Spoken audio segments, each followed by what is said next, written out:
رأس السنة، نهاية العام الميلادي. بعض من الشباب يبدأ يحتفل هابي عيد سعيد، ويضع كلمات وتشير. أتدري إيش معناها؟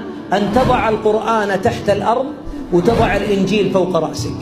معناها أن تبعد لا إله إلا الله محمد رسول الله وتعلق الصليب على صدرك.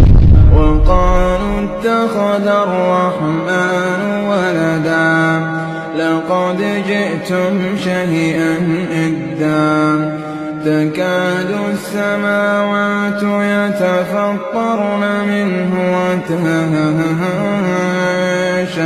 الأرض